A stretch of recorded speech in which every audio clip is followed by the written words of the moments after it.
heaven luck within the chart. So it means that there'll be a lot of opportunities and a lot of mentors about that will step in. There is actually strong nobleman luck. So there's strong nobleman luck and there's strong helpful people luck, which will help you at the last moment when you think all is lost. Somebody steps up, somebody says, oh okay, I can help you. Like Mr. McGowan on Thursday night when he said, 6 o'clock, you can all go outside again. You may have to wear a mask.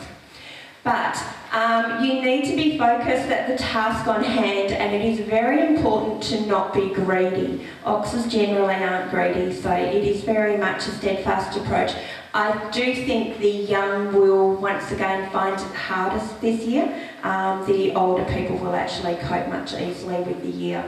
You need to be not impatient either, because once again everything about the year is very much a slow and steady approach of where you're going and what you're doing.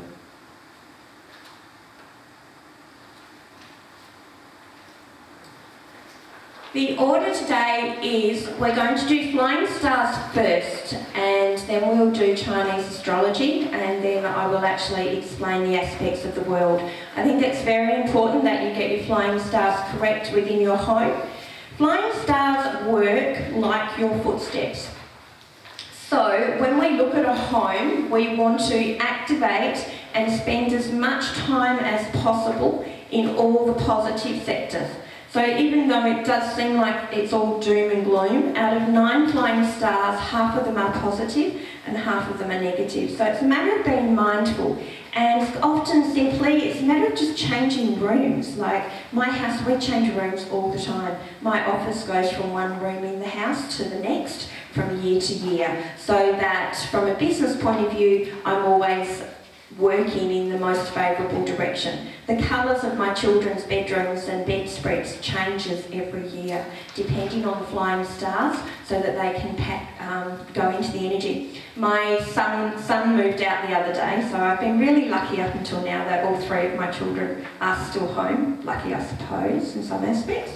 And my 22-year-old son told me 2 years ago that he was going to move out of home.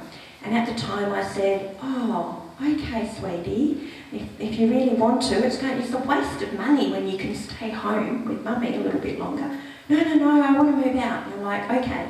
So it's actually taken him 2 years to move out. So I was very grateful that he had another 2 years. And I was very supportive of him to the point that he said, Mum, you're helping me pack. Like, you don't seem sad at all. And I said, no, this is really important that you do this. I'd much rather you stay home with me. But I need to support you because you need to do it. You need to understand how hard it actually is out there. So the first thing that he did, though, was give me his address and make me do the flying stars.